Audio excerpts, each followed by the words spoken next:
হাতের রান্না আর আমার হাতের রান্না কি এক হলো? আসেন ভাইজান, আসেন। আরে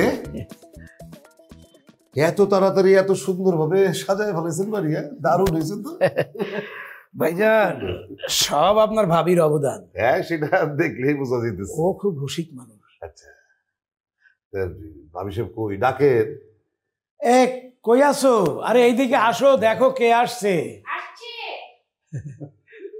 খুব শৌখিন ভাই, বুঝছেন? দেখছেন কত সুন্দর সাজাইছে।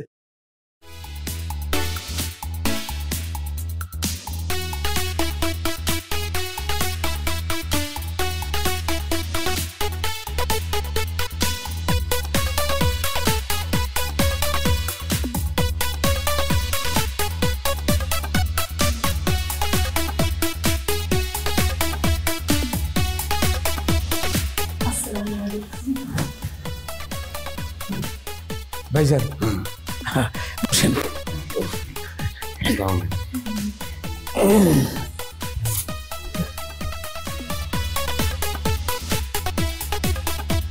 কি ব্যাপার, ভাইয়া দেখি কিছুই খাচ্ছেন না।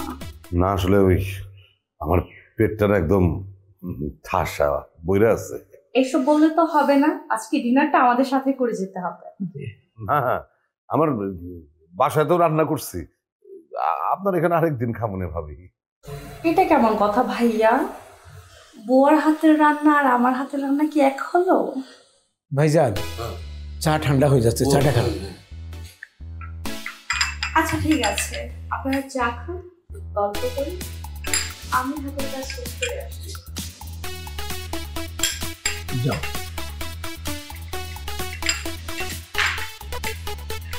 ভাইজান কি কিছু ভাবতেছেন? না আসলে ওই ভাবি সামনে দেখা না। বুঝতে পারছি, বয়সে মিলছে না বলে আপনার কাছে খুব খটকা লাগতেছে না? না আসলে সেরকম কিছু না, সেরকম কিছু না।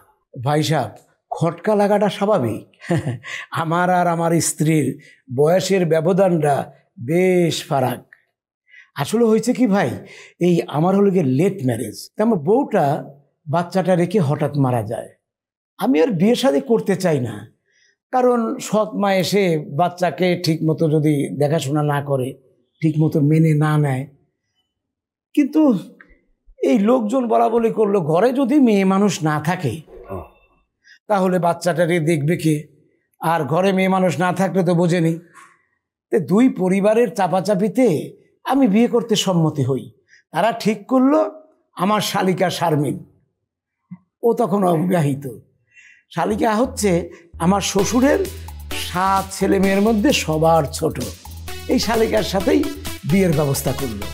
আমিও ছেলের মুখের দিকে তাকায় বিয়ে করতে রাজি হই। ওরে বাপরে, এমন হাত বুইরা বেটা কেমনে করে এমন টস টস বউ হয়? কি হলো ভাই সাহেব, আপনার কি শরীর খারাপ লাগতেছে? না ওই আসলে কিরকম জানি লাগতেছে, ওই আনারস খাইছি তো, গলা চুলকেতেছে, খুসখুস। ও তাহলে আপনার ভাবিকে বলি কুসুম কুসুম পানিতে একটা লেবু চিপে দিক, খান। না না লাগবে না, বললাম তো যে ওই আনারসের থেকে একটু চুলকে উঠছে বোধ হয়, এটার জন্য ভাবির আর ঝামেলা করা লাগবে না।